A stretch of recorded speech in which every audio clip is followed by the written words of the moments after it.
Antonin Artaud vous a rencontré dans un square. Non, derrière la petite église du bois Montparnasse. Sous le bec de gaz. Où j'étais en train de pleurer. Et il vous a abordé. Mais il me connaissait depuis assez longtemps, car il savait exactement les heures, les jours où j'allais jouer avec mes camarades au tennis au Luxembourg. Et puis, cette occasion a fait que je me suis trouvée toute seule à pleurer là. Il a été si ému qu'il est venu et puis il m'a mis sa main sur mon épaule. Il a dit: comment, mon ange qui pleure. Et c'est comme ça que c'est parti. Et puis il m'a demandé tout de suite, parce qu'Artaud s'inquiétait toujours, savoir si les gens avaient mangé, s'ils ne mourraient pas de faim. C'est drôle. Il m'a dit: est-ce que vous avez faim, mon enfant? J'ai dit: non, non, je n'ai pas faim, mais laissez-moi tranquille, je peux pleurer toute seule. Alors il m'a donné ce petit ultimatum. Il m'a dit: est-ce que vous connaissez le Dôme? Je connaissais, puisque je passais dans toute mon enfance, je passais toujours devant le Dôme, la coupole où les terrasses étaient archicombes. Mais j'y étais jamais rentrée, puisque je n'avais pas 16 ans, j'avais 15 ans et demi. Alors il me dit: je vais aller au Dôme, au bar du Dôme, à tel endroit, là, sur la droite, et je vais vous attendre pendant 1 heure. Si au bout d'1 heure, vous n'êtes pas venu, je pense qu'un ange sera passé comme ça dans ma vie, mais je vous attends.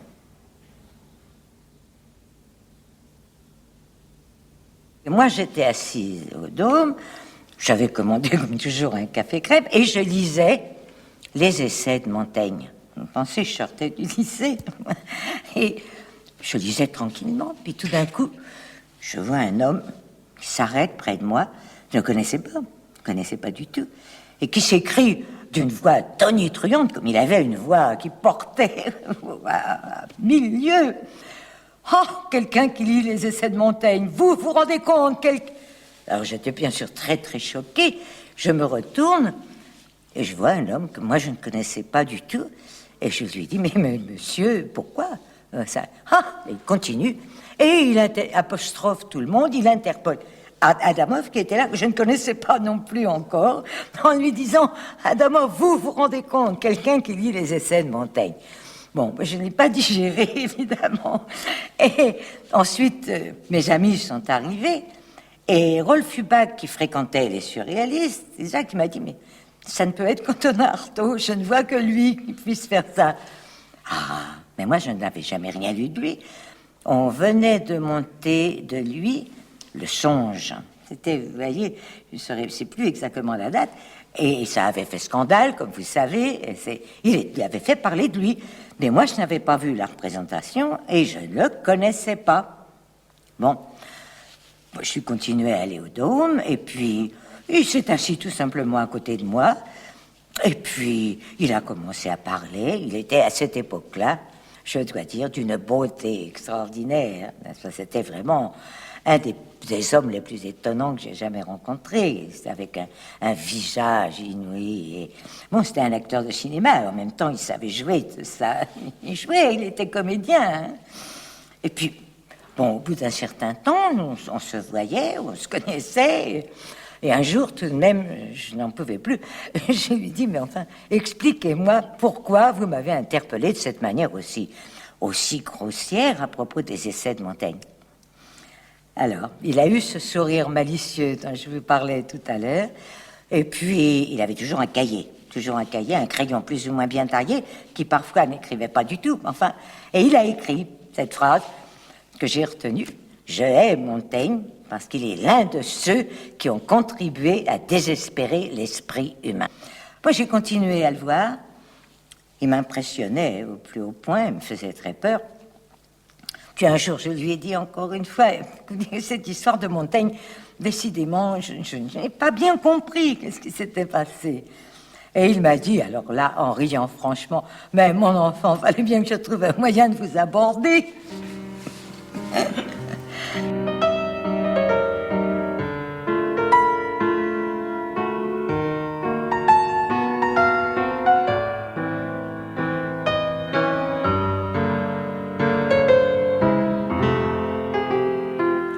Cher Annie, chaque fois que je vous vois, c'est la plus belle journée de ma vie.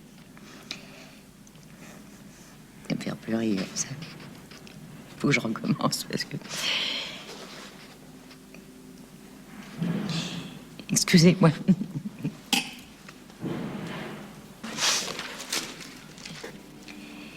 Chère Annie, chaque fois que je vous vois, c'est la plus belle journée de ma vie. J'ai l'impression, moi si fatiguée, d'avoir près de moi un grand jardin de fleurs qui parle et repose mon cœur. Mais j'ai si peur de vous fatiguer, car je suis, moi, un volcan en éruption. Pourtant, je voudrais tellement, moi aussi, me reposer et donner le repos à votre âme. Mais Annie, je ne peux pas me reposer tant que tous ceux qui n'ont jamais voulu de moi n'auront pas été éliminés. Nous aurons peut-être encore des heures amères, mais si votre amour ne me quitte plus, cela n'aura pas d'importance. Je sais comme vous avez besoin, vous aussi, après avoir tant souffert de sécurité et enfin de bonheur. Je vous embrasse du fond de mon cœur. Antonin Artaud. Les asiles d'aliénés sont des réceptacles de magie noire, conscients et prémédités. Et ce n'est pas seulement que les médecins favorisent la magie par leur thérapeutique irascible et stupide, c'est qu'ils en font. S'il n'y avait pas eu de médecins, il n'y aurait jamais eu de malades. Car c'est par les médecins et non par les malades que la société a commencé.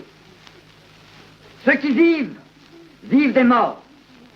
Et il faut aussi que la mort vive. Il n'y a rien comme un asile d'aliénés pour couver doucement la mort et tenir en couveuse les morts.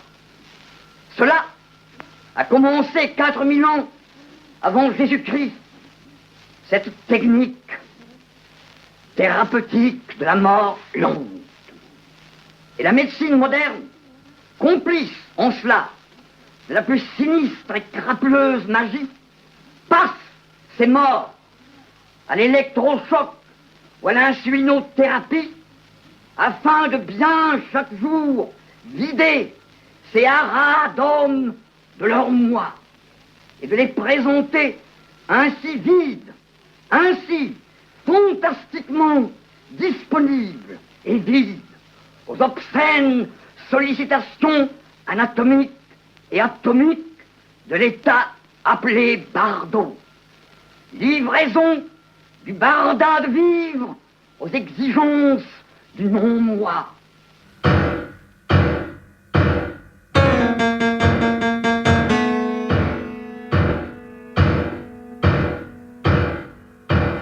Henri Thomas, connaissiez-vous Antonin Artaud avant la guerre? Je le connaissais un peu par ses écrits, mais pas sa personne. À ce moment-là, non, je ne le connaissais presque pas. Vous savez, j'arrivais à Paris. Mais je l'ai connu à partir du moment où j'ai travaillé chez Gide, ou à mettre sa correspondance à l'abri, une immense correspondance où j'ai pu lire des lettres de Mallarmé. Eh bien, il y avait des livres d'Artaud, avec des dédicaces foudroyantes. Il y avait une dédicace « Et que la peste l'emporte », c'était le théâtre sans double. Et puis, André Gide, à travers le givre de l'air. J'étais très frappé par ces écrits. C'était le Pesner et l'ombilique des limbes. Alors j'ai demandé à Paulhan, mais où est-il Artaud?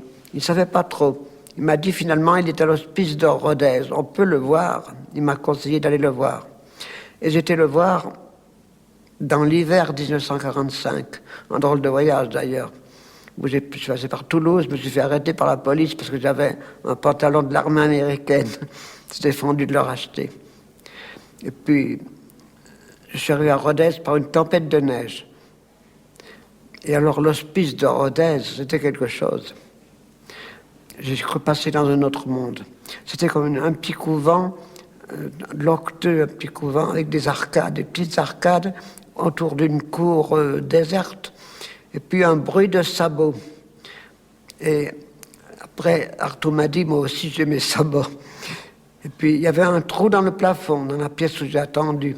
Puis il fallait que je demande l'autorisation du docteur Ferdière, lequel a beaucoup hésité parce qu'Artaud n'était pas sorti depuis 7 ans de l'asile. Finalement, il m'a dit, je vais appeler Artaud. Et Artaud est venu avec un manteau qui avait des représures blanches. Et la première chose qu'il m'a dit, comment je n'aurais pas l'air d'un fou avec ce manteau? C'est un cadeau des dames de Rodez.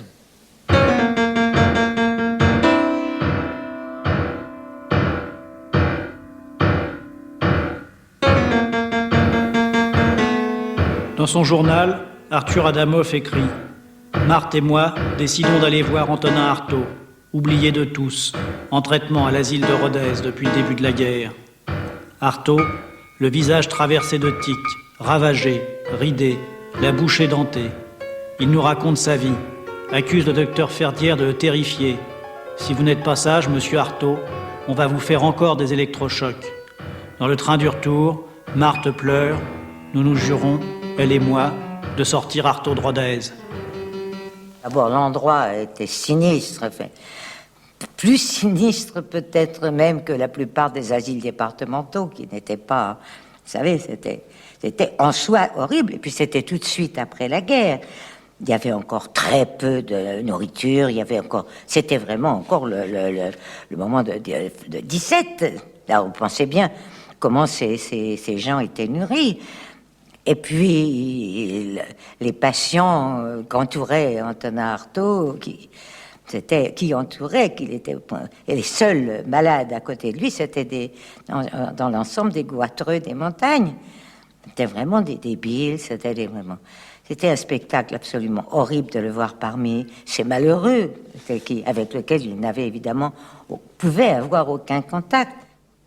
Il vivait dans un dortoir avec des bergers fous. Il y en avait un qui faisait toujours la même chose. Il faisait une petite église sur une planche qui tournait, qui était légèrement décentrée. Il la faisait tourner, c'est tout. Ça intéressait beaucoup Artaud et aussi le docteur Ferdière. Et Artaud commençait à faire des dessins à ce moment-là. Et le docteur Ferdière lui prenait les dessins. Il a pu avoir une collection des dessins. La personnalité de docteur Ferdière m'a paru étrange, dès l'abord. Il m'a mis en garde contre Artaud. Mais enfin, il avait un certain respect pour Artaud. J'étais frappé quand il m'en a parlé le premier jour, avec une espèce de respect terrifié.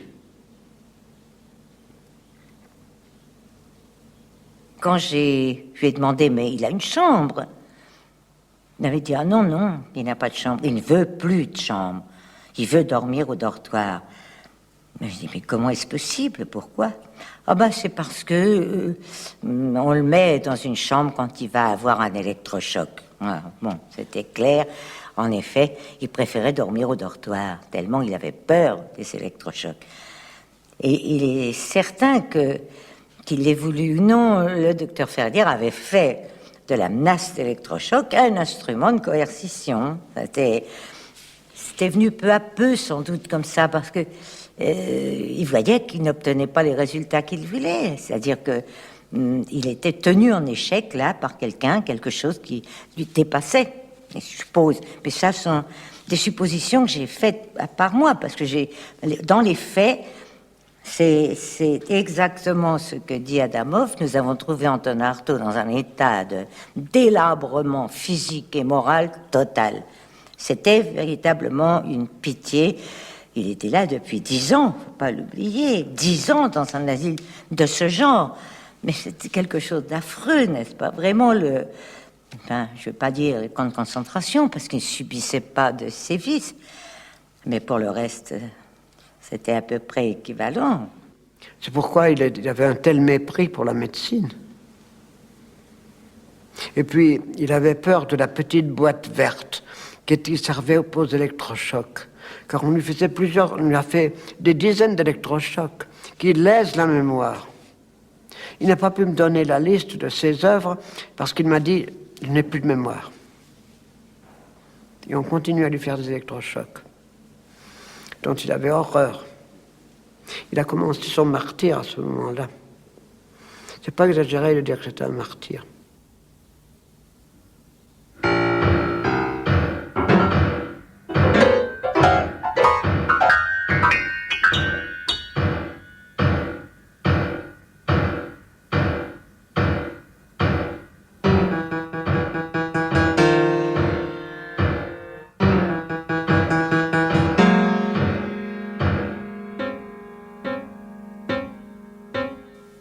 À vrai dire, Artaud n'aurait jamais dû être interné. Il aurait pu très bien vivre comme beaucoup de gens dont on dit qu'ils sont un peu étranges. Et il aurait bien très bien pu vivre et circuler. Et le seul problème, c'était qu'il n'avait pas d'argent. Et que c'est cela aussi qui empêchait sa sordide Rodez, parce que il avait été interné d'office. C'est une particularité administrative qui est telle que pour sortir un malade qui est interné d'office, il faut que le médecin dise qu'il peut vivre à l'extérieur, mais il faut aussi que la famille se charge de sa vie matérielle et assure qu'elle pourvoira sa vie matérielle. Alors Artaud n'avait pas de moyens d'existence, sauf les livres qu'il écrivait, et pendant 9 ans, il n'avait pas publié. Et autrefois, il y avait le cinéma et le théâtre. Le cinéma, il n'en était plus question. Et le théâtre, à ce moment-là, il n'y pensait plus.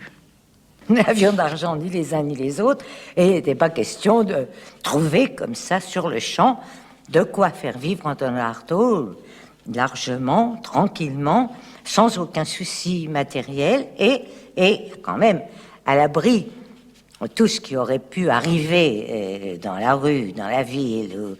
C'était donc le problème que nous avons résolu, que Adamov, surtout, je dois dire, a résolu par sa détermination, comme il le dit. En revenant dans le train, je pleurais tellement qu'il m'a promis qu'on le ferait sortir. À partir de ce moment-là, il a fait tout ce qu'il fallait pour ça. C'était fou, c'était complètement fou. Il est allé trouver tous les gens célèbres qu'il pouvait y avoir à l'époque à Paris. Et vous savez s'il y en avait. Les grands écrivains, les peintres, pour commencer Jean Paulhan, qui a accepté tout de suite de présider le conseil des amis, l'association des amis d'Antonin Artaud, qui était purement formelle. Enfin, c'était pas encore une association déposée, si vous voulez, mais enfin, bref, il était notre président, et ça nous a évidemment aidé, parce qu'ensuite, on est allé voir André Gide, pour commencer. Il a été le premier, qui nous a bien sûr assuré tout son appui, qui a promis un manuscrit, et puis Adamov est allé voir, lui, tous les peintres célèbres de l'époque, c'était Braque, Matisse, Picasso, évidemment, et il leur a expliqué la situation. Et il a, dès ce moment-là, eu l'idée de rassembler tout ce que nous pourrions avoir comme tableau de maître et de faire une vente aux enchères. Il faut dire que Adamov a fait un travail extraordinaire. Il a, pendant des mois et des mois, couru les pavés de Paris pour frapper aux portes et pour arracher une toile, un manuscrit, enfin, quelque chose d'assez important pour qu'une vente ait un effet suffisant et permette de sortir Artaud de Rodez. Ça, je dois dire que j'étais pleine d'admiration pour lui. C'est à ce moment-là qu'il m'a dit qu'il ne pouvait pas tout faire. Et comme j'étais mariée à un médecin et que j'étais moi-même en train de terminer des études de médecine, que je n'ai pas terminé du reste. Je n'ai pas passé la thèse, je n'ai pas passé ce qu'on appelle les cliniques, mais enfin, elles étaient terminées, et il m'a dit de trouver une maison de santé. Il fallait qu'il y ait 3 conditions. 1, qu'elle ne soit pas trop loin de Paris. 2, que ça ne soit pas trop cher. 3, que le médecin directeur accepte qu'Artaud puisse sortir librement tous les jours et rentre à n'importe quelle heure. Alors j'ai cherché, j'ai vu plusieurs endroits impossibles. Puis finalement, je suis allée voir le docteur Delmas à Ivry. Je lui ai expliqué la situation, de qui il s'agissait, et il a tout de suite dit que Artaud pouvait venir chez lui, mais qu'il serait entièrement libre. J'avais été obligée de lui dire par lettre, déjà, que nous étions obligés de le mettre dans un établissement où il serait à l'abri de toutes les avanies. Et il m'en a beaucoup voulu pendant longtemps. J'ai eu toute une correspondance. Je lui écrivais à peu près tous les jours pour le rassurer, en lui disant que le docteur Achille Delmas, le directeur de la maison d'Ivry, nous avait promis, juré, de lui donner la clé. Et c'était vrai, le docteur Achille Delmas a tenu parole, il avait la clé. Est-ce que vous vous souvenez du 26 mai 1946, du jour où Artaud est arrivé à la gare d'Austerlitz? Oui, j'étais à la gare. Ça s'est passé très bien. Il y avait même du buffet. Il n'y avait pas Paul Thévenin, ne le connaissait pas encore. Il y avait peut-être Marthe Robert, je ne me rappelle plus très bien. On se demandait dans quel état on allait le trouver et comment il allait réagir à Paris, en se retrouvant à Paris pour la première fois depuis 10 ans. Tout ça était très angoissant, vous savez, on ne savait pas du tout comment ça allait se passer. Et puis, bon, le train n'arrivait pas, je me souviens, on a attendu, et puis enfin, nous l'avons vu arriver et c'était bouleversant. C'était bouleversant de le voir tout d'un coup libre, même grâce à ses amis, grâce à nous, et bon, c'était le début d'une grande aventure, évidemment. Il avait l'air indifférent. Il trouvait que c'était bien qu'on ne soit venu, mais il ne nous a pas remerciés. Il était déjà très étrange. Et puis, il ne savait pas comment il serait accueilli à Ivry. Il ne connaissait pas encore. Et j'avais été prévenue qu'il arrivait, je ne me souviens plus par qui, du groupe là qui avait foutu le grappin dessus, les antonistes de la dernière heure, et qu'il arriverait à la gare de Lyon, mais je ne savais pas quel jour ni quelle heure.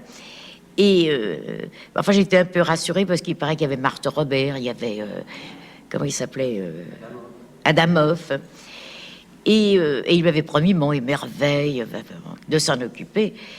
Enfin, on l'a collé à Ivry, où c'était d'accord avec le docteur, entre les deux, tout, oui, parce que c'était la seule façon de faire passer quelqu'un qui était aliéné, parce qu'il était considéré comme aliéné, de s'en charger en tant que civil, hein, puisque moi j'ai tout essayé, je ne suis pas arrivée.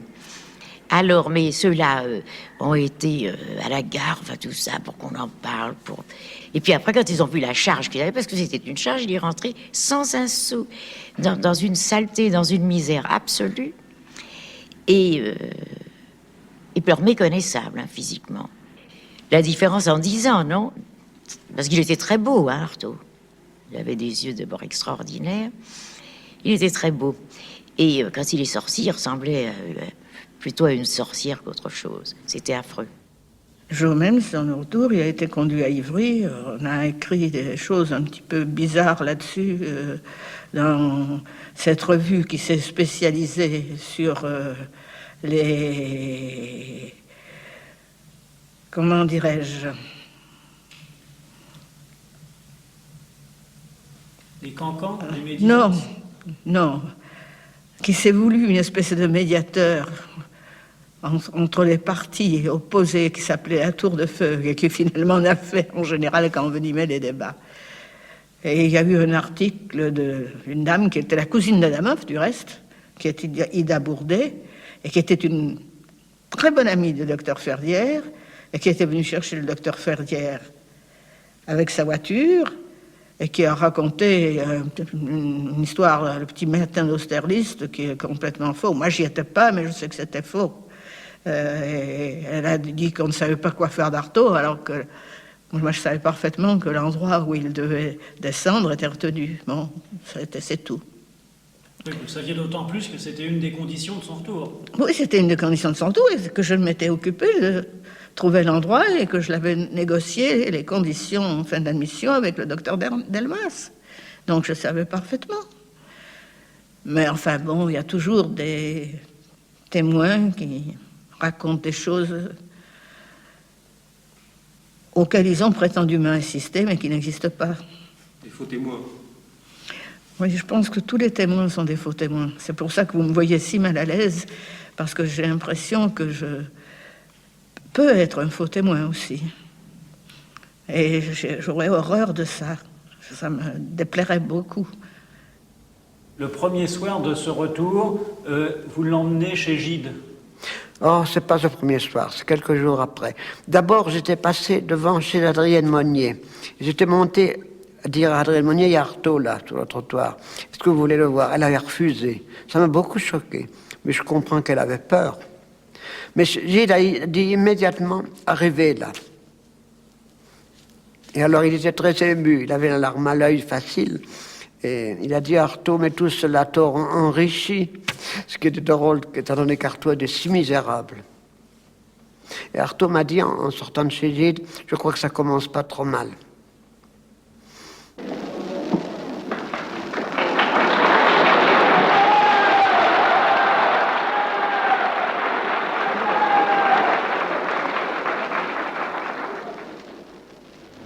Antonin Artaud a dit depuis longtemps avec une prescience et une prévision d'une acuité exceptionnelle ce qu'est l'essence du théâtre, ce que sera vraisemblablement l'art dramatique de demain, le théâtre, ce que seront dans quelque temps ces manifestations diverses, la radio et le cinéma. Dans un ouvrage qui s'intitule « Le théâtre et son double », en véritable initié, Antonin Artaud a écrit et formulé l'essentiel de ce que chacun de nous cherche diversement aujourd'hui. Il a annoncé les genres qui se préforment actuellement sous nos yeux. Sur le langage, sur le jeu, sur l'acteur, sur la mise en scène, sur l'expression, sur la psychologie au théâtre, Antonin Artaud a écrit des pages pénétrantes.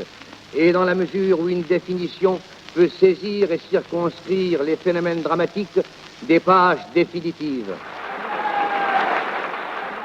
On avait loué le théâtre de Sarah Bernard, qu'il est d'ailleurs honteux d'avoir débaptisé. Oui. Et là, vraiment, il y avait sur scène tout ce que le théâtre français comptait de célébrité. Et il y en avait à l'époque. Il y avait encore le vieux Dulin, il y avait Jouvet, il y avait Jean-Louis Barrault, naturellement, qui avait été directement lié avec Antonin Artaud. Il y avait Raymond Rouleau, il y avait Alain Cuny. Enfin, tout le théâtre était là et chacun a lu un texte d'Antonin Artaud. Roger Blin lisait un texte. Je ne sais pas si vous le savez, Roger Blin était bègue. Et il n'avait le trac que quand le public était pour lui. C'est curieux. Quand il est arrivé pour lire des textes d'Artaud, il y a eu des applaudissements extraordinaires. Et ça a été un désastre. Il a lu son texte en tremblant comme ça. C'est affreux. Mais comme il n'y avait que des amis, c'était pas si affreux que ça. D'ailleurs, toute cette soirée, il y avait des choses remarquables, mais tout le monde faisait ce qu'il avait promis de faire, lisait. Je me souviens, Barrault avait lu les Cenci en entier. Et ça m'avait impressionné. Enfin, beaucoup de choses m'impressionnaient, d'ailleurs, dans le genre à cette époque. Puis c'était impressionnant, je crois. Et puis la curiosité de savoir qui était cet Antonin Artaud, qui était là, pas là, on ne savait pas trop. Et la présentation de Breton, vous en souvenez? La présentation d'André Breton? Oui, je ris bêtement parce que Breton, alors dans ma tête, c'était pas du tout un professeur, c'était le poète, comme j'imaginais les poètes à l'époque, moi, échevelé, que ça, j'ai vu arriver un monsieur bien mis, cravaté, comme ça, notaire, enfin, et qui a tenu quand même des propos assez radicaux sur le fait qu'il fallait ouvrir les prisons et les hôpitaux psychiatriques, ce qui paraissait une très bonne idée, mais dit par ce monsieur, c'était plus du tout crédible. Il m'a beaucoup déçu. Ça réunit de l'argent, toujours à l'instigation d'Adamov. Il était là, lui, presque pieds nus, et puis Artaud a essayé d'entrer. Finalement, il rôdait aux environs, on n'a pas laissé entrer. Il était tellement mal vêtu qu'il n'a pas eu la permission d'entrer à sa propre soirée. On nous l'avait renvoyé trop tôt et on avait voulu éviter justement qu'il ne se trouve à Paris pendant que cette séance avait lieu à son bénéfice. Et comme tous ses amis étaient au théâtre, il était seul dehors et il marchait sur la place du Châtelet. Il y avait Colette Thomas. Alors ça, Colette Thomas, c'était une petite merveille. Elle avait une petite jupe plissée, écossaise, un chandail blanc. Elle était blonde. Et elle avait l'air vraiment d'une petite jeune fille, quoique on pouvait lire dans son regard toute l'émotion. Mais quand elle lisait Artaud, alors ça c'était sublime. Pour moi, c'était sublime.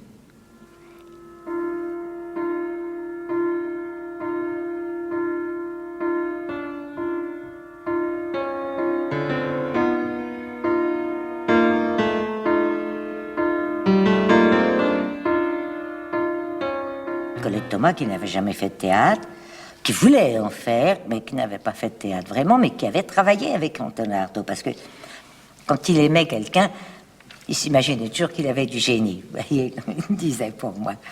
Mais c'est vrai qu'elle avait, on ne dit pas à dire un talent, c'était pas un talent ordinaire, c'était quelque chose d'absolument bouleversant. Elle a dit ce texte, c'était presque intolérable. Elle était merveilleuse. D'une beauté, des cheveux tout bouclés, blond cendré, l'air vraiment d'une Ophélie. Elle était ravissante. Elle avait lu Fragmentation, une partie de Fragmentation à Sarah Bernard. Elle l'avait lu un peu dans la transe, et elle savait le texte par cœur. Bon, elle était subjuguée par Artaud, ça c'est sûr. Bon. Et il y a eu une panne d'électricité. Elle a lu ce texte dans le noir, qui pour les spectateurs qui étaient là, ils n'avaient jamais entendu un texte pareil. C'était le tour de Colette Thomas, ce qu'on appelle ma première femme, comme si j'étais barbe bleue. Elle ne s'est pas interrompue de réciter Artaud dans le noir. Elle a eu un succès énorme. Elle a failli être lancée comme actrice. Ce qui d'ailleurs l'a liée à Artaud d'une manière désastreuse.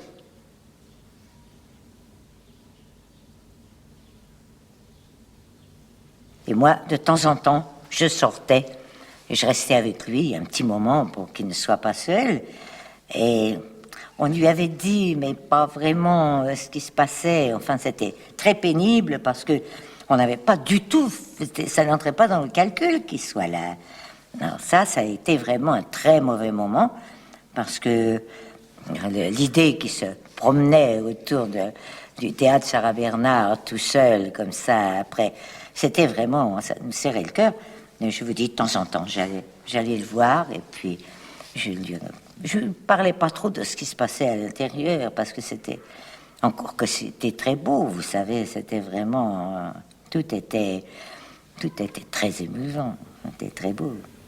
C'est là qu'il a rencontré André Breton, qu'il n'avait pas vu depuis. Breton était parti en Amérique et on vient de rentrer. Et il s'est mis à remercier Breton d'avoir attaqué la prison où il était enfermé au Havre. Alors Breton était gêné, il lui a dit « Mais mon cher Artaud, je n'ai jamais attaqué une prison à coup de mitrailleuse. C'est très beau, mais c'est pas vrai. » Artaud m'a dit « On a changé, Breton. » Évidemment, c'était irréfutable. Et André Breton n'avait rien fait pour le faire sortir? Non, rien du tout, il était en Amérique. Et qui avait tout mis en œuvre pour le faire sortir de l'asile de Rodez? Je crois bien que c'est Paulhan. Car Paulhan avait un côté paradoxal, il était très généreux et en même temps très indifférent. Il m'a dit plus tard, on a dû le laisser à l'asile, c'est là qu'il écrivait les plus belles choses.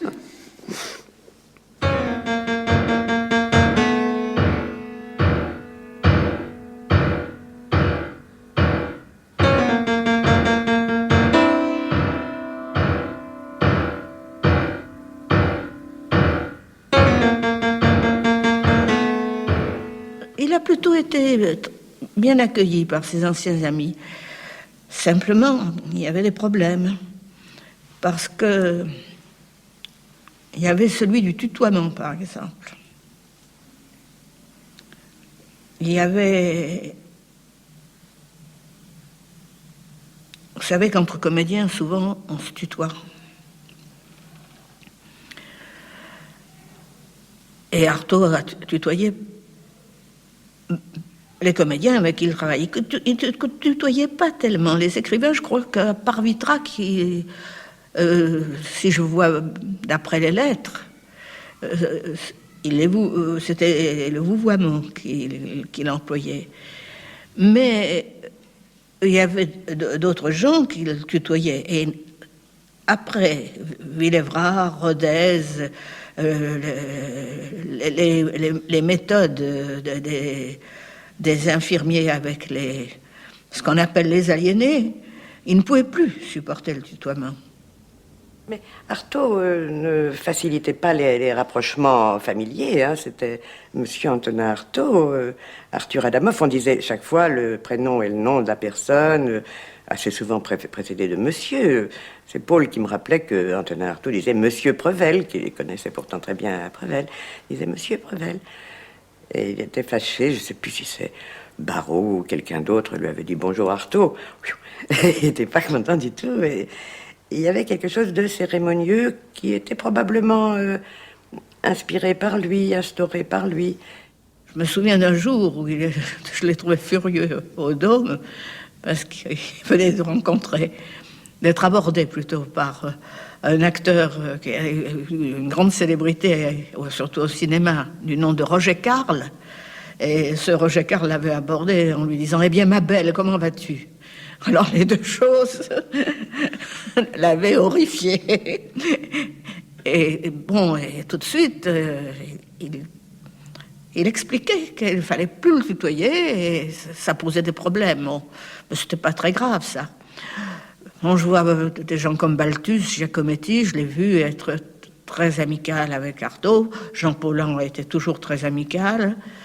Et avec Adamoff, comment était-il ? Il était un peu ironique.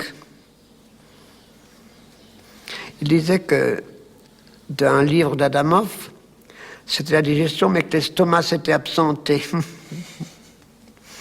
C'est une de ses formules. Mais enfin, il l'aimait beaucoup. Mais il n'a pas été témoin du virement d'Adamoff vers le stalinisme, qui est une chose bouffonne. Et ses filles, Marthe Robert et Paul Thévenin ? Marthe Robert, je ne sais pas s'il l'aimait beaucoup. Il l'accusait d'être trop sexuel, notamment avec Adamoff. Je ne sais pas du tout si c'était vrai, mais il l'imaginait. Parce qu'Artaud, il aimait quand même une vie respectable. Il tenait à certaines façons de vivre. Adamoff toujours entouré de filles, etc. Non, c'était pas du tout possible, ça. Et il aimait aussi qu'on soit bien habillé, même si lui-même s'habillait comme ça lui chantait. Et Adamoff, c'était pas son truc absolu. Un jour... à la suite peut-être d'une lecture d'ailleurs, Adamoff avait exceptionnellement un costume que quelqu'un lui avait prêté parce qu'il devait aller faire un reportage sur je ne sais pas quoi pour Combat. Et donc il était fringué. Et Artaud le regarde et lui dit « Oh, je suis bien content, Arthur Adamoff, que vous ayez enfin une situation. » et il disait ça tout à fait sérieusement.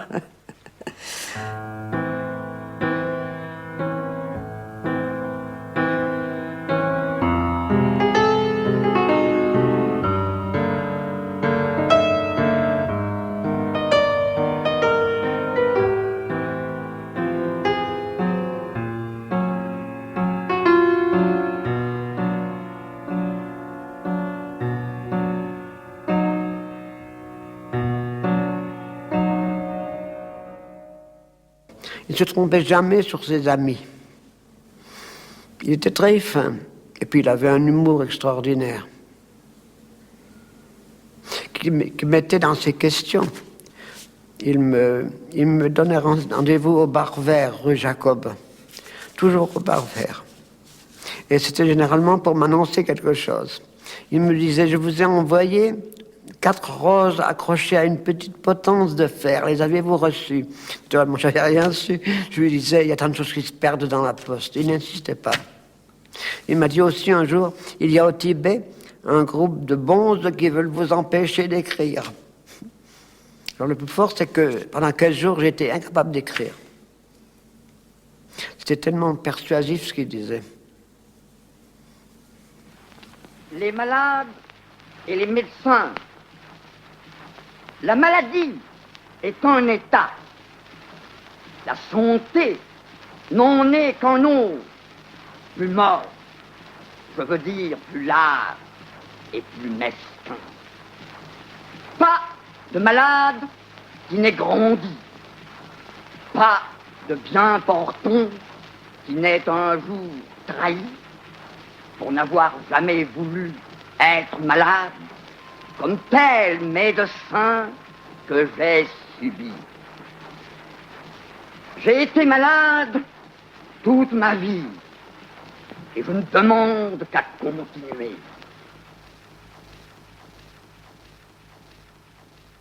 Il se trouve qu'un de mes amis voulait faire un enregistrement d'un texte Artaud, d'un récent texte Artaud par Artaud au Club d'Essai, qui habitait à côté de chez moi et qu'il m'a demandé si je pouvais faire la démarche. Moi, je n'étais pas allé voir Antonin Artaud comme le lendemain de son arrivée. Bon, il se trouve que j'ai eu à faire cette démarche, il n'était pas là. Je suis revenu le lendemain. Bon, je suis revenu, je me souviens, j'y suis allé avec... la première fois, j'y étais avec ma fille qui avait 4 ans, donc ça me paraissait tout naturel et c'était pas quelque chose d'extraordinaire. Bon. Et quand j'y suis revenue, je l'ai trouvé devant sa cheminée. Il était dans une chambre très confortable que lui avait donnée Delmas, qui était dans un des pavillons modernes de la clinique. Et quand je suis arrivée, il était debout devant la cheminée. Il écrivait. Il avait un cahier posé sur la cheminée. Il écrivait. Et il m'a offert des cacahuètes qu'il était en train de manger. Et je lui ai transmis la demande du Club d'Essai. Il m'a dit, oui, mais est-ce qu'on me laissera dire ce que j'ai à dire? J'ai dit, je pense que vous pourrez dire ce que vous voudrez. Oui, mais si je leur dis des phrases comme celle-là, par exemple, j'aime le goût des baisers dans les baisers, j'aime le goût du cul dans le cul, j'aime le goût du sexe dans le sexe. Est-ce qu'on me laissera dire ça? Je dis, je pense. Moi, vous ne voyez pas l'inconvénient. Alors il m'a dit, nous verrons bien.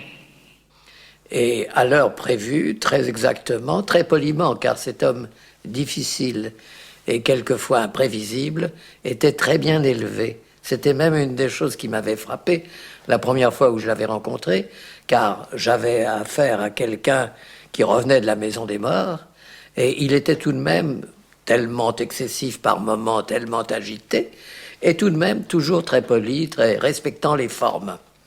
Donc, à l'heure précise, alors que j'avais un peu peur qu'il ne vienne pas, naturellement, j'ai vu par la fenêtre du studio qu'Antonin Artaud entrait rue de l'Université.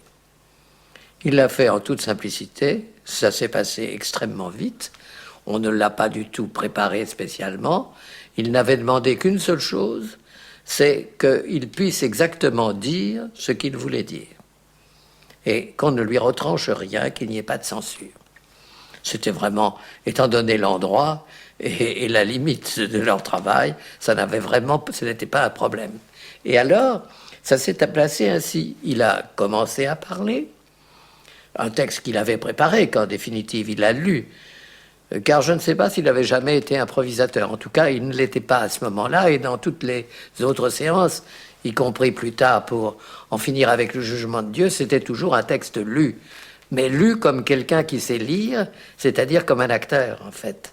Vous savez que la plupart des gens, quand ils lisent un texte, c'est absolument insupportable. Tandis que lui, vraiment, le texte vivait à sa manière, mais vivait. Et ça a commencé, ce texte était très, très Artaud, naturellement, il ne pouvait pas être autre chose.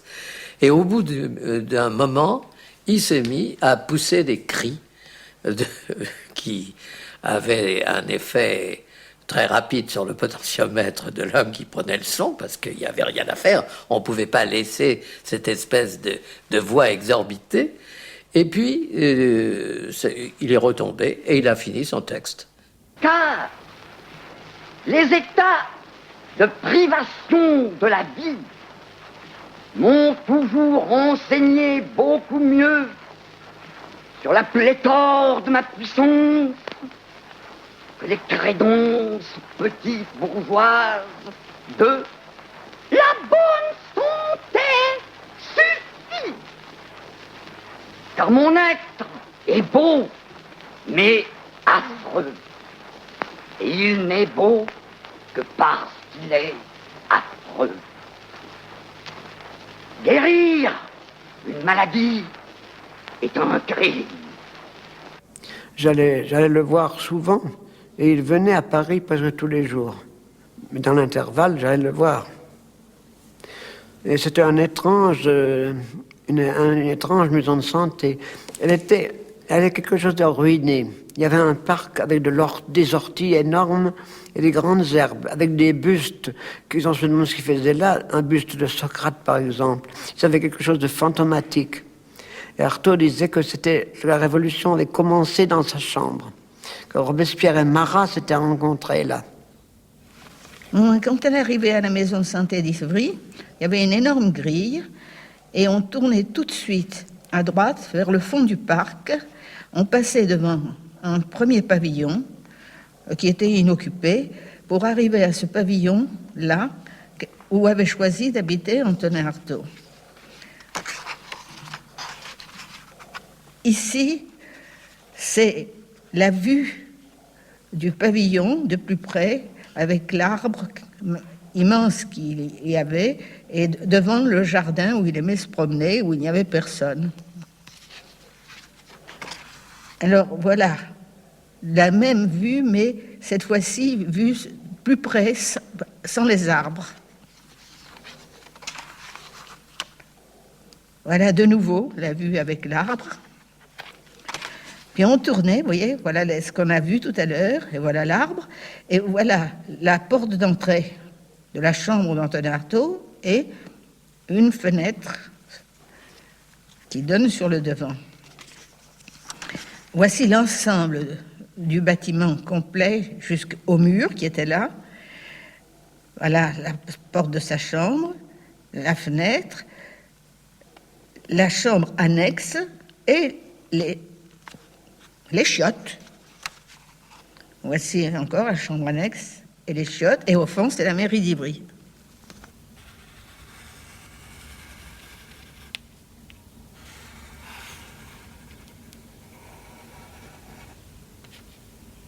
C'était contre l'autre pièce, je me souviens plus. Mais ce que je sais, c'est qu'Antonin Artaud habitait dans celle-ci, celle qui était à l'extérieur. Là, il y avait la porte pour entrer, qui était une porte vitrée. Là, il y avait une fenêtre, qui était assez basse, puisque j'ai l'impression qu'elle m'arrivait à la taille ou au buste, donc, et que je pouvais regarder très facilement à l'intérieur quand j'étais dehors.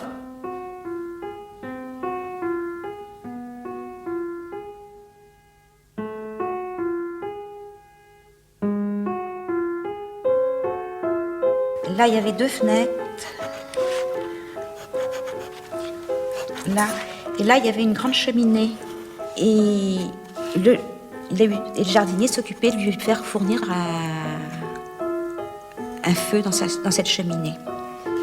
Et alors, il avait un lit qui était un lit genre ancien en bois, avec des montants au-dessus, devant et derrière, qui était installé au milieu de la pièce. Là, pendant un certain temps, il y a eu une espèce de commode. Et il a récupéré 2 souches, c'est-à-dire 2 gros billots, c'est-à-dire de billots de bois, de tronc. Et il y avait toujours le marteau qui était posé dessus, et c'est sur ça qu'il tapait après. Et là, c'était merveilleux, et c'est drôle parce que c'est quand même pas... Pourquoi j'ai le souvenir comme si c'était tout le temps, mais était comme hiver. Des iris, des iris, des iris, des grands iris. Et je n'ai pas le souvenir qu'on m'ait jamais empêché de cueillir le nombre d'iris que je voulais. Donc je revenais avec des bouquets. C'était fantastique d'avoir des brassées d'iris. En fin de compte, on y allait quand il faisait beau parce que c'était la maison, c'était notre résidence secondaire pour passer le week-end à la limite, disons. Et là, il y avait comme un petit chemin. Et là, il y avait le parc.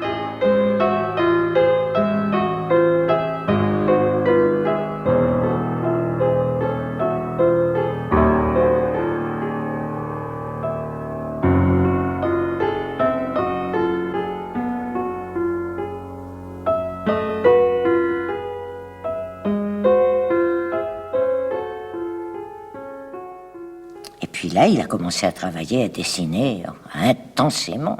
Intensément, il n'arrêtait pas, jour et nuit, quasiment.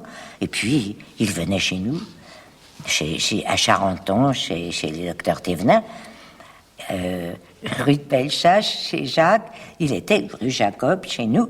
Et il était toujours par Mont et par Vaux. Il n'est pas resté... Ah, il n'était pas du tout enfermé dans une chambre, pas du tout. Il circulait beaucoup, il voyait beaucoup d'amis. Il voyait beaucoup de monde. Et puis, d'autre part, tout le monde est accouru à Ivry, là.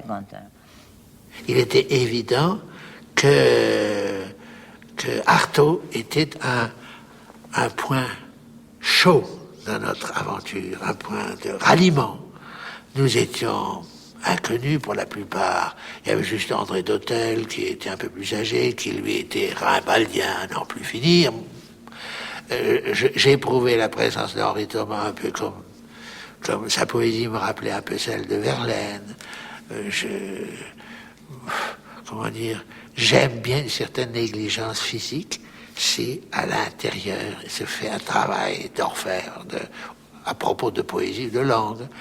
Eh bien, il me semblait à l'époque que Artaud était un de ces lieux de la conscience où tout peut être détruit et tout est possible. Bon, il y avait Héliogabale, il y avait tous ces textes-là, il y avait l'art et la mort. L'être, la mort, ou l'art et la mort. Bon, j'ai lu ces textes, j'étais emballé comme tout, je voyais un chant super, j'avais même envie de les réciter à haute voix, tellement c'était beau. Et j'ai demandé où existait cet homme-là. Et on m'a dit à Ivry, au docteur Delmas, je crois que c'est le docteur Delmas, bon. Et j'ai atterri là-bas avec une toile sous le bras, et j'ai été très, très, très bien accueilli. Quand j'étais chez lui à Ivry, j'avais apporté des dessins pour lui montrer. Alors, ça c'était Marthe Robert, que je voyais si souvent, que je n'ai pas embelli dans mon dessin, c'est certain. Ça c'est Adamov.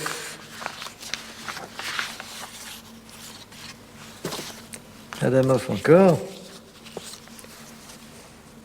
Et j'en ai d'autres qu'on verra par la suite. Ça, c'est Gilbert Lecomte, Roger Gilbert Lecomte, qui était le grand ami d'Adamov jusqu'au moment de sa mort. Ça, c'est Michel de Musan, le psychanalyste, qui est le mari de Marthe Robert, qui est un grand ami et qu'on voyait très souvent. Oui, ça, c'est le premier portrait que j'ai fait de Jacques Prévert. Je le trouve extrêmement ressemblant. Contrairement à Artaud, qui l'a trouvé pas ressemblant du tout, et qui en a fait un autre, et très ressemblant, et d'une autre manière. Il avait un dessin qui était très chargé, très tout noir partout, et je lui ai dit mon avis, parce qu'à cet âge-là, je disais vraiment, je m'en faisais pas pour donner mon avis. Je suis beaucoup plus circonspect maintenant. Je lui ai dit, votre dessin est trop chargé. Mais vous avez tort, Boline. Il n'est pas encore assez chargé. Il avait raison, parce que si noir qu'il soit, un dessin, on peut le noircir encore plus, de manière que les noirs précédents deviennent des clairs. Hein. Et pendant que vous faisiez son portrait, Artaud travaillait de son côté? Non, il restait très sage. La pose. Vraiment la pose. Et ça lui arrivait de dire ça je ne supporte pas. Vous permettez, parce qu'il disait toujours vous permettez que je le déchire. Je dis oui, évidemment. C'est-à-dire qu'il déchirait vos dessins? Certains. Oh, c'était pas souvent, mais enfin, il y en avait qui ne pouvaient pas supporter. Il me disait, vous permettez, et il les déchirait. J'ai fait venir parfois, à côté des têtes humaines, des objets, des arbres ou des animaux, parce que je ne suis pas encore sûr des limites auxquelles le corps du moi humain peut s'arrêter.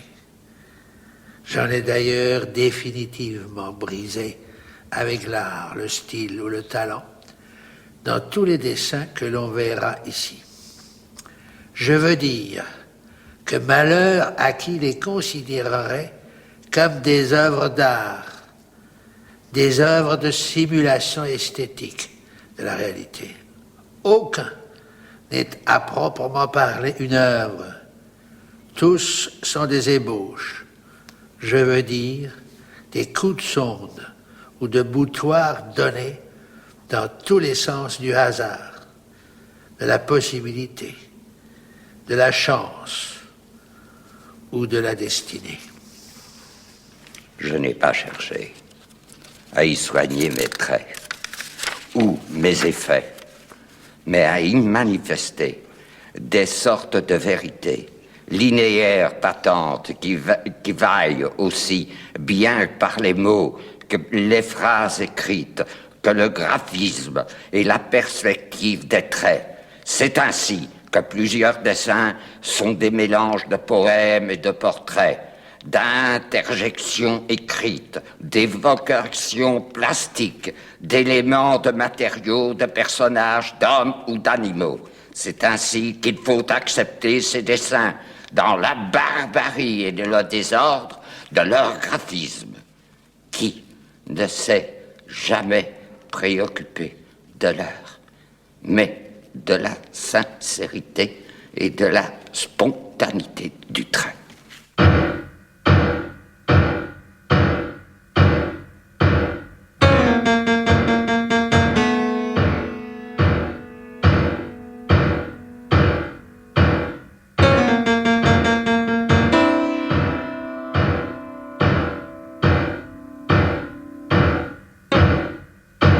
Moi, j'étais déjà un peu voyou, un peu connard, j'avais 20 ans, quoi, 22 ans, 23 ans.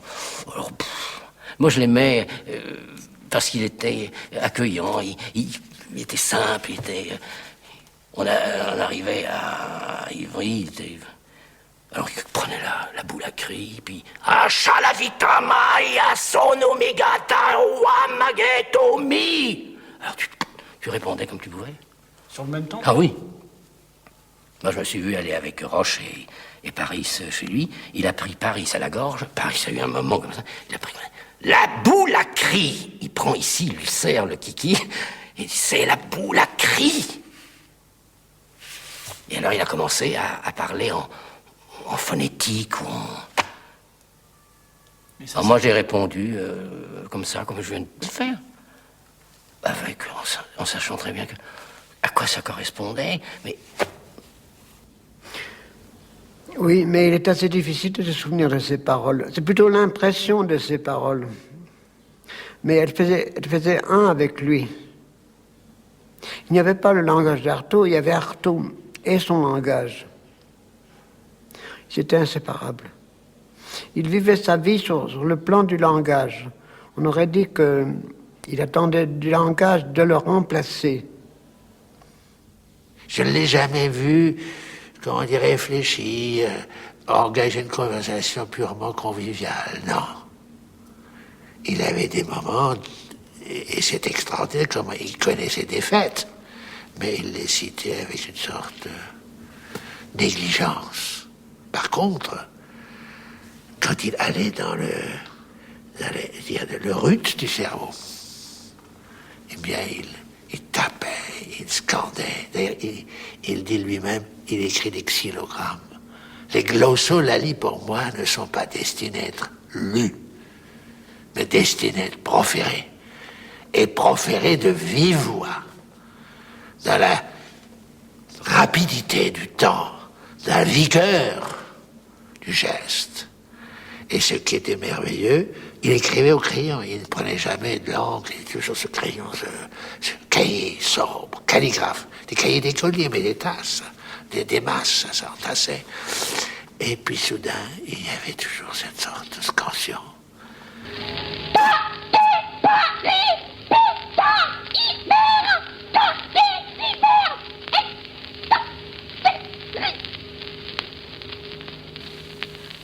D'abord, Artaud avait, à Rodez, fait ces fameux chantonnements qui énervaient tellement Ferrière, et il avait exercé sa voix. Il pouvait passer de l'aigu le plus insupportable à des graves incroyables. Bon.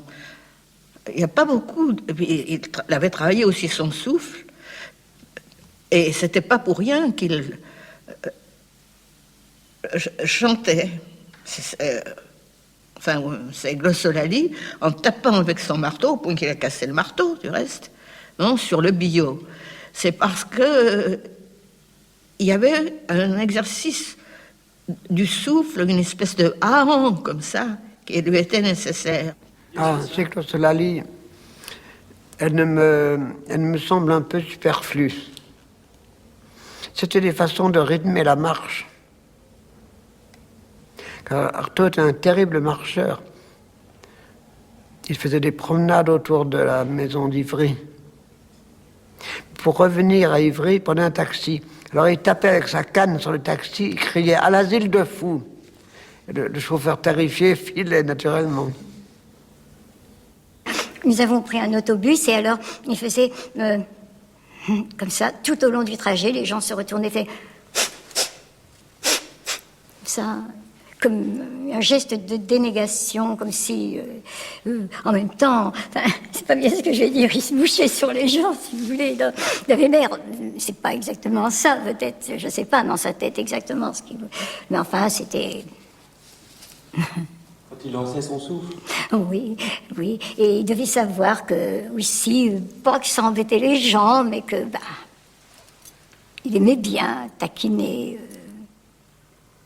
Il avait toujours son petit manteau, et puis son béret, et il avait du laudanum ici. Il buvait un verre de laudanum à le foudroyer un cheval. Il avait pris une accoutumance terrible. Il rentre dans le métro. Les gens étaient... Il avait une silhouette. Puis alors parfois des gestes, tu sais, contre les sorts, contre des éternuements. Des gestes...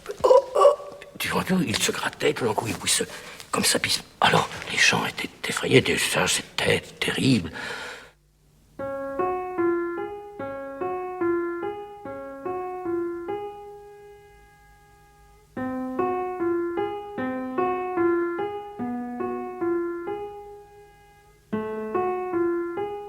Dans le journal de Jacques Prevel, il est dit un moment à propos d'Artaud, Artaud a commencé à faire des mouvements nerveux. Il improvise des chants, écrit les paroles de celui qu'il vient d'improviser et demande à Roland de l'accompagner, de chanter avec lui. Roland ne sait où se mettre. Il lui fait répéter les paroles qu'il vient d'écrire sur l'air qu'il a improvisé. Est-ce que vous pourriez nous les répéter? Les paroles qu'il a dites? Absolument. Oh non, je serais bien incapable. Mais c'était des paroles... Ah ben oui, si mon mari les a écrites. Mais je serais bien incapable de mettre le ton. Justement, c'est ce qui l'a irrité à ce moment-là. Ce qu'il m'a demandé, il les chantait, ces paroles, n'est-ce pas? Comme un chant, comme une incantation. Et il m'a demandé de les répéter. Il donnait le ton. Mais moi, j'ai jamais su. Je n'ai jamais su. Je n'ai jamais trouvé le ton. Et je ne pense pas qu'il était très content de moi. Et puis d'autant plus que c'était un soir mais où il ne faisait pas froid. C'était en septembre, je crois. En septembre, oui.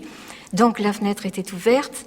Et puis j'étais abominablement gênée parce que je sentais bien, il était tard. Et je pensais aux voisins.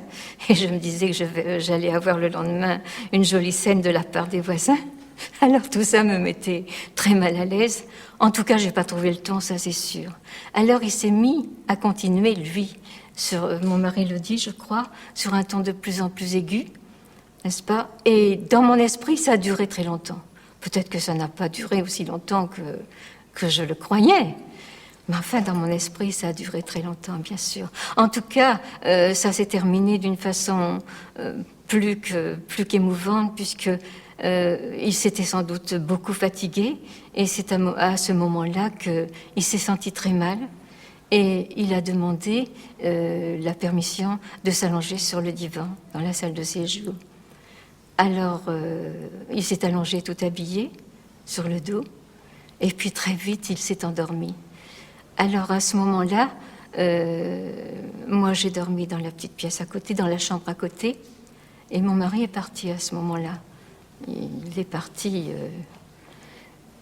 mais il est rentré le lendemain matin de très bonne heure, à 7 heures du matin, parce qu'il était tout de même très inquiet, pas tranquille du tout.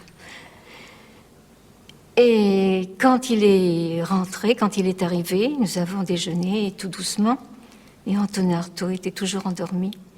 Il dormait sur le dos, comme mon mari l'a décrit bien des fois, la bouche ouverte et avec son pauvre visage usé qui faisait peine. Et puis ça a duré jusqu'à midi. Et à midi, il s'est brusquement, tout d'un coup, il s'est dressé sur son séant. Il a dit « Mais qu'est-ce qui s'est passé ?» Et puis, il a demandé un peigne. Je lui ai tendu un bol de café au lait. Et puis, il a bu très vite. Il a demandé un peigne. Et puis, il est parti en s'excusant. Après, il a pris son cahier. Et puis, il est parti en s'excusant beaucoup.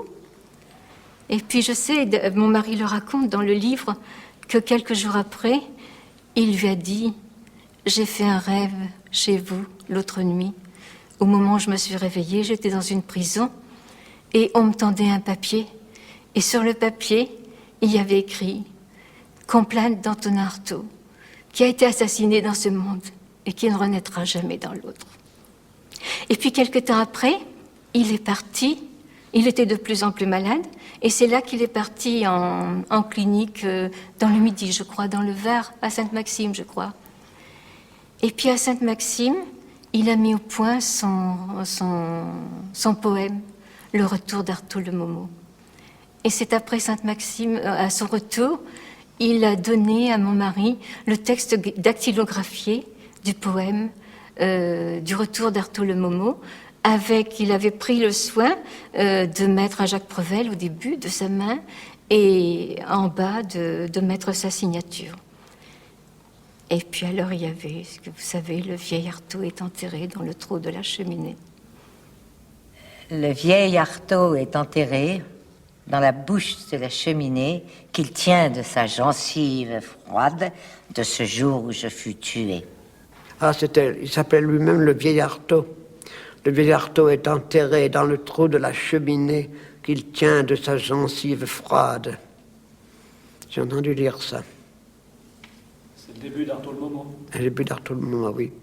On appelle à Marseille un Momo une espèce d'idiot sacré. Moi, j'ai découvert ça, mais très tard. Bon, le Momo, je croyais que c'était un mot comme ça, on peut créer comme papa, bébé, popo, caca. Et pas du tout. Un Momo, en marseillais, c'est un enfant.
partie d'une génération où les enfants devaient encore rester à table, apparemment, ou du moins j'en ai le souvenir. Je suis sûre que Minouche va dire mais c'est pas vrai, elle raconte des histoires.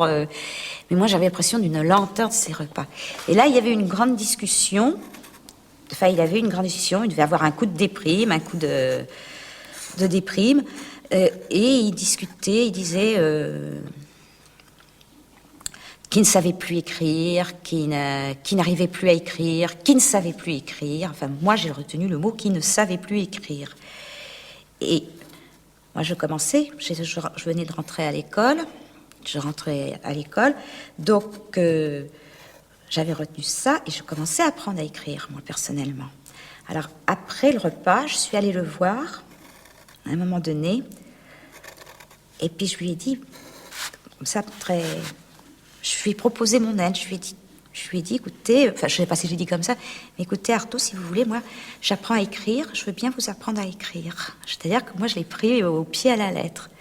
Et ce qui est encore plus, je trouve plus merveilleux, c'est que lui, il a immédiatement marché dans la combine, on s'est habillés, on est parti. On a descendu toute la pente de Charenton-École pour aller vers la Marne, pour aller à une papeterie. On a acheté plein de cahiers de brouillon, des crayons, des gommes, un taille-crayon, et on est remonté. Puis après, on s'est installé sur la table et je lui ai fait faire des bâtons. Et il a fait des bâtons avec moi. Alors, je ne sais pas combien de temps. De toute façon, moi, j'ai une distension du temps, peut-être que ça a duré qu'une demi-heure ou qu'un quart d'heure ou une heure, mais pour moi, j'ai eu l'impression qu'on avait vraiment tiré la langue, je lui avais montré à faire des bâtons. Et ça, comme on m'apprenait à l'école. Et lui, il faisait ses bâtons de ce côté. Il a joué le jeu jusqu'au bout. Il écrivait tout le temps. En fait, c'est très rare de ne pas l'avoir vu avec un cahier. Il travaillait sur des cahiers d'écoliers, avec un cahier, un crayon, et il écrivait. Il écrivait tout le temps. Et il y a un moment, il a eu le sentiment qu'il ne pouvait plus écrire. Il a décidé qu'il ne voulait... Non, c'est pas le sentiment. Il a décidé qu'il ne voulait plus écrire. Et donc, ça a duré une journée. Et il a demandé à ma nièce d'aller lui acheter un cahier. Et je lui ai dit, mais comment se fait-il, Antonin Artaud, que vous ayez besoin d'un cahier puisque vous n'écrivez plus? Et il a dit, bien, je vais faire des bâtons. Et il y a comme ça tout un cahier de bâtons, rangés les uns à côté des autres. Et puis, bon, il a recommencé à écrire. Eh bien, je me suis un petit peu trompée. Il y a des bâtons, mais il y a surtout ABCD, FG, JK. Bon, c'est parce qu'un jour, il avait dit qu'il n'écrivait plus. Ça finit, il nous a déclaré, du reste, on n'écrirait plus. Et puis, un quart d'heure après, il dit à ma fille, ma petite Domeline, si vous étiez gentille, vous iriez chez le marchand de journaux m'acheter un cahier. Et il m'a dit, je lui ai dit, mais pourquoi vous voulez un cahier puisque vous ne voulez plus écrire? Il m'a dit, pour faire des bâtons.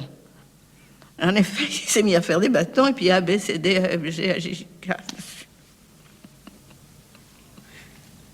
Et vous avez vu ce cahier avec les bâtons?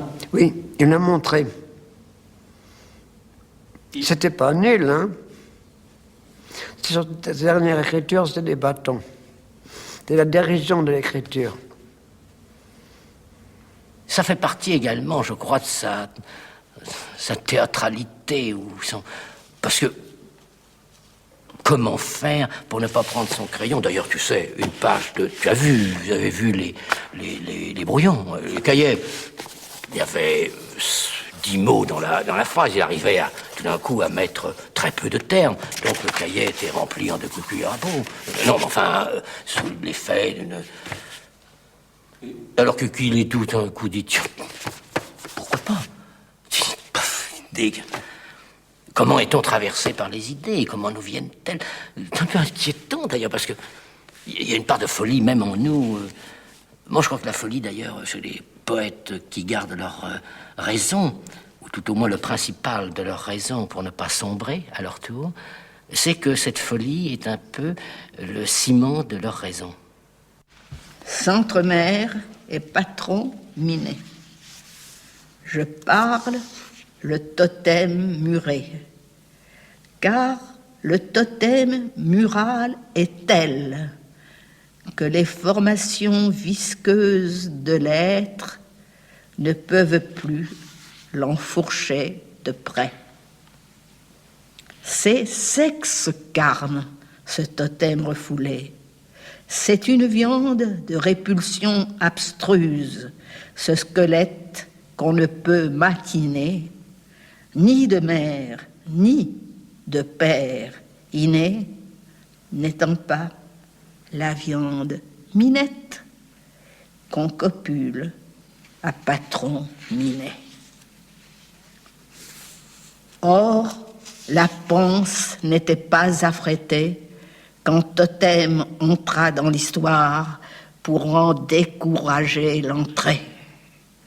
Et il fallut, ventre à ventre cogner, chaque mère qui voulait pénétrer, chatte mythe en patron miné, dans l'exsangue tube insurgé, comme au centre de la panacée. Chatte mythe et patron minet sont les deux vocables salauds que père et mère ont inventés pour jouir de lui au plus gros. Qui ça, lui? Totem étranglé, comme un membre dans une poche, que la vie froche de si près qu'à la fin, le totem muré crèvera le ventre de naître à travers la piscine enflée du sexe de la mer ouverte par la clé de patron minet.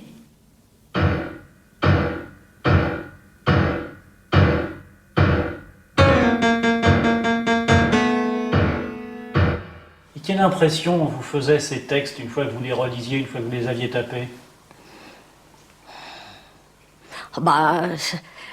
C'est difficile à dire. Il y a quand même des textes, des passages qui sont extraordinaires dans lesquels vous entrez, ou qui vous prennent, ou vous entrez dedans tout de suite. Puis il y avait des choses qui me paraissaient plus difficiles, qu'il fallait fouiller plus, parce que je ne comprenais pas toujours. Et vous n'étiez pas choqué par... Ah non. Oui, je vois bien. Non. Très bien habitué. C'est vrai. Je trouvais ça... Bon, c'était Antonin Artaud. Parce que très vite, dès qu'on le connaît, c'est Antonin Artaud. C'est lui, de lui, on pouvait attendre beaucoup de choses. Moi, j'ai travaillé avec Antonin Artaud parce que c'était Pierre Loeb qui m'avait demandé pour Antonin Artaud, mais je ne cherchais pas du travail. J'avais 2 enfants très petits et je ne cherchais pas du travail. J'étais une mère au foyer. Alors une fois, il a dit à qui? Je sais plus, c'était Adam Wolf, je sais plus qui a dit. Quand je pense que cette jeune femme a déjà 2 enfants. Alors ça, je crois que je lui faisais presque pitié, quoi, déjà d'avoir 2 enfants. J'y allais tous les matins, je devais arriver vers 10h, 10h30, je me souviens plus. Et puis je le quittais vers midi, midi et demi. Alors, j'arrivais chez Louis, eh bien, quelquefois, assez souvent, j'ai plutôt le souvenir qu'il était dans son lit. Mais en fait, c'est pas vrai, il était debout aussi, quelquefois. Il y a eu des scènes, des événements qui ont fait qu'il était debout. Mais j'arrivais, puis j'entrais dans cette chambre, je crois que tout le monde l'a décrite, hein, c'est pas la peine de parler encore du lit, de la glace, du fauteuil. Et il était dans son lit. Il est arrivé parfois que... Il me semblait qu'il dormait encore. Et alors, à ce moment-là, c'était là qu'il prenait son café au lait. Alors là, quand il me dictait, tout en prenant son café au lait et son morceau de pain, je vous assure que c'était pas facile à comprendre. Mais enfin, il était donc assez souvent dans son lit. Alors sur son lit, je me suis souvenu maintenant, c'est vrai, il y avait des cahiers. Et moi, je m'asseyais sur un fauteuil, tout près, et j'écrivais sur mes genoux. J'étais pas installée à une table, j'écrivais sur mes genoux. Mais enfin, auparavant, avant qu'il ne me dicte, évidemment, nous parlions de choses et d'autres. Je n'arrivais pas comme ça pour prendre sous sa dictée, partir sous sa dictée. Les rapports avec Antonin Artaud n'étaient pas du tout de cela. C'était des rapports beaucoup plus affectifs, beaucoup plus plus attentif à moi-même. Je pourrais lui raconter mes rêves, je pourrais lui raconter des tas de choses. Et puis alors, ma foi, il me dictait et il me demandait quelquefois de relire. Et pourtant, j'ai laissé des blancs. Alors, je ne comprends pas très bien. Pourtant, il me demandait de relire parce que j'étais très gênée et j'avais très peur de mal relire. Et oui, il me demandait quelquefois de relire.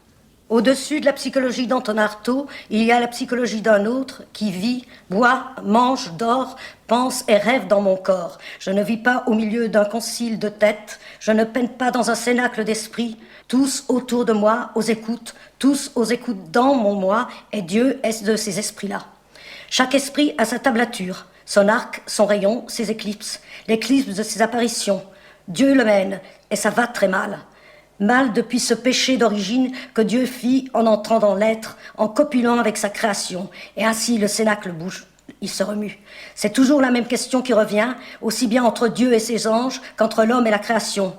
Que fais-tu là, Antonin Artaud ? Oui, que fais-tu là ? Tu nous gênes. Et à la fin, sors de ton corps, c'est à nous à tenir ta place. Voilà trop longtemps que tu la tiens. En dictant, il avait l'épreuve du son. Et il transformait certains passages d'une manière... C'était là l'écriture orale. C'est quand il dictait, c'était une sorte de réécriture orale, puisqu'il transformait beaucoup de choses, il enlevait, il coupait, et il s'arrêtait. Bon, et moi, je pensais tout naïvement qu'il me dictait le texte qui était dans son cahier. Je voyais bien qu'il s'arrêtait par moments, mais comme il avait l'habitude de silence de temps à autre assez long, je pensais que c'était un silence de plus, et puis c'est tout. Et je me suis rendu compte de ça, combien la transformation était due à l'oralité.